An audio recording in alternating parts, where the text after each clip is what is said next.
tem um assunto que é muito interessante e está completando 30 anos agora, o massacre do Carandiru, né?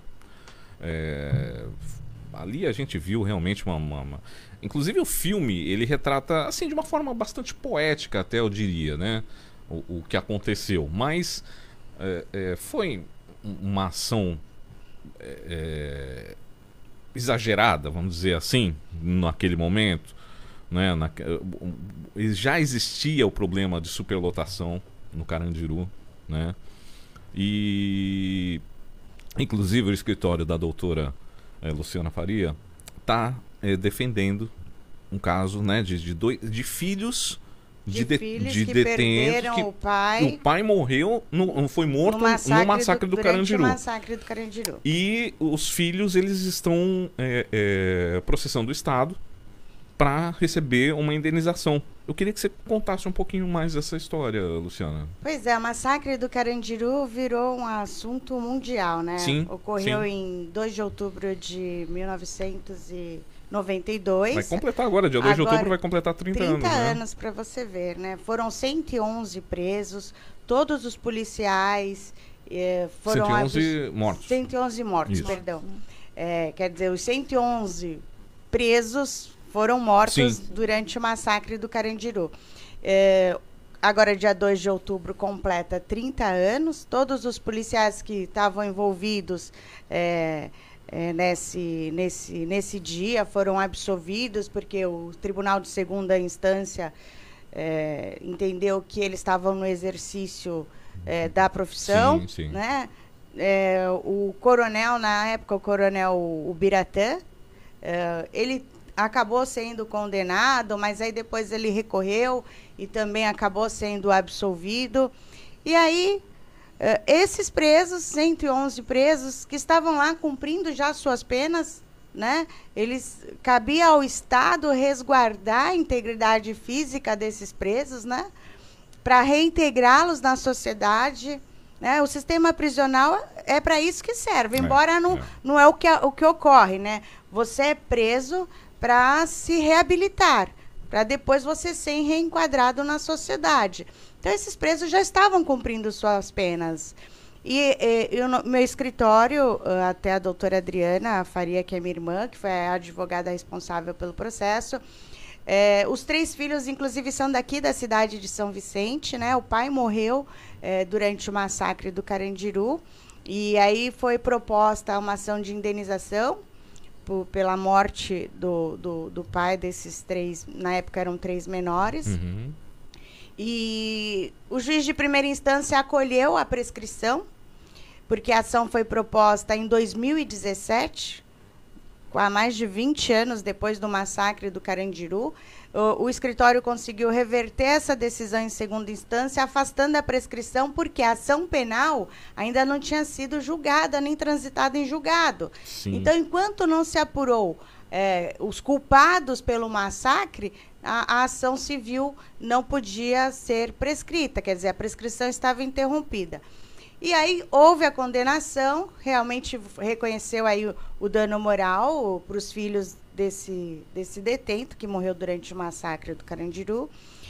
Cada filho, na sentença, deu R$50 mil para cada filho. Só que isso está até hoje, quer dizer, já vai completar 30 anos, os filhos ainda não receberam a indenização, porque o que se está discutindo hoje é a incidência dos juros.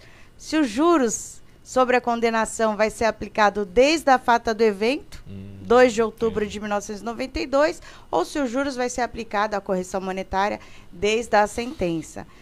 Mas o nosso Brasil está assim, né? A justiça está bem lenta, está bem retardada. Eu falo com a boca cheia, retardada. Sim. Depois da pandemia Covid-19, muitos escreventes se ausentaram. Nossa, tá horrível, muitos não retornaram para os seus cargos, estão trabalhando home office.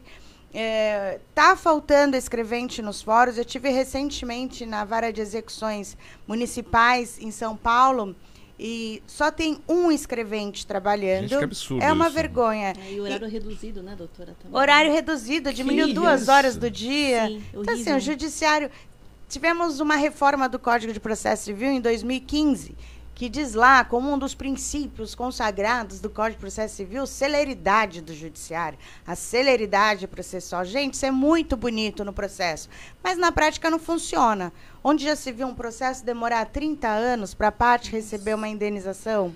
Né? É um absurdo. Infelizmente, é indignante. Né? Sim, nós que somos militantes, é terrível, né? Porque a gente vê a morosidade assim, em loco. A coisa não andando, a coisa não acontecendo, e o nosso cliente com direitos. É isso que eu ia falar, né? Porque aí o cliente, ele imagina que é o advogado que não está trabalhando, que não está fazendo corpo mole, o advogado está me enrolando, né? Às vezes isso acontece. Às vezes, não sei a senhora, doutora, mas talvez na época que era o papel, na época do papel... Tinha desculpa do papel, sim, né? Agora, o processo sempre caía atrás das prateleiras. Sim, 3, era assim. 4 meses. Sim, mas parado agora... despacho.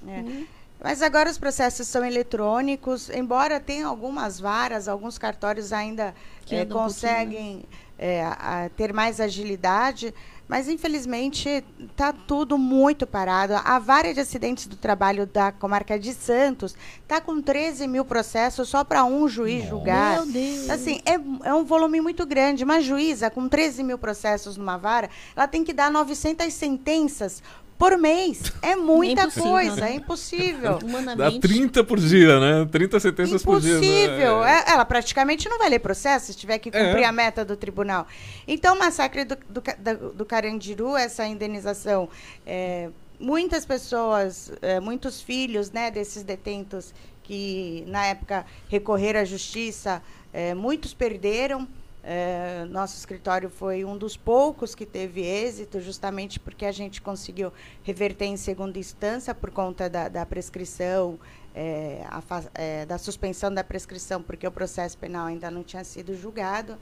Mas aí fica aquela questão para os filhos, né? Meu pai estava cumprindo pena, né? Sim. Era obrigação do Estado proteger. Era obrigação do Estado proteger o meu pai.